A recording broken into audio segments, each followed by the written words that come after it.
Welcome back, CATIA V5. This will be regarding concavity. So I'm currently within this workbench and I want to showcase bounding box. This will be a feature that will allow us to see the exact length, width and height of a part, but as a bounding box. So for example, I have over here the following handle.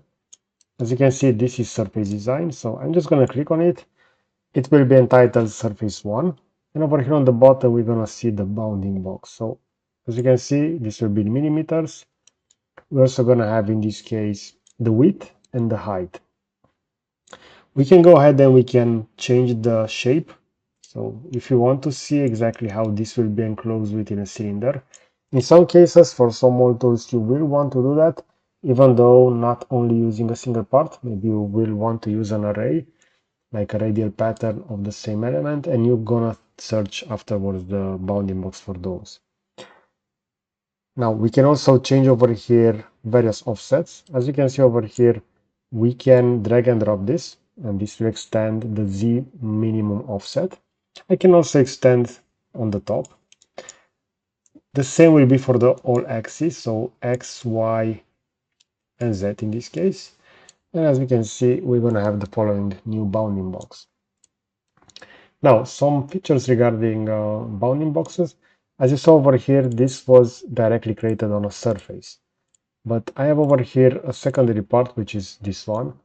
If I'm going to check over here, we're going to see that in this case, I have two bodies. So within this, I have this section that is being trimmed.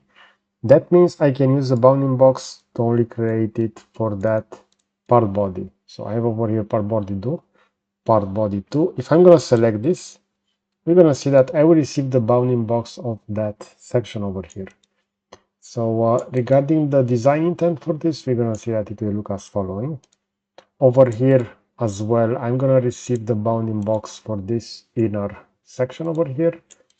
And if I will just create, and I will select over here the shape to be the part body, this will give me the bounding box for the whole shape. As you can see in this case, this will be entitled assemble 1, which will actually be body 5 over here.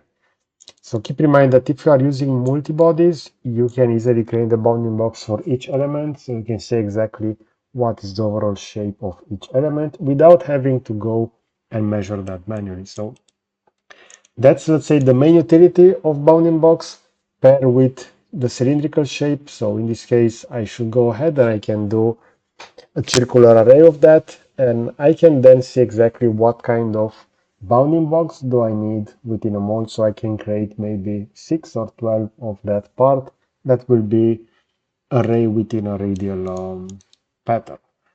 Okay, so I hope you enjoyed this kind of content. You're gonna find a similar video over here on the left side, and I will also add a subscribe button to the right. So that's it. Thanks for watching.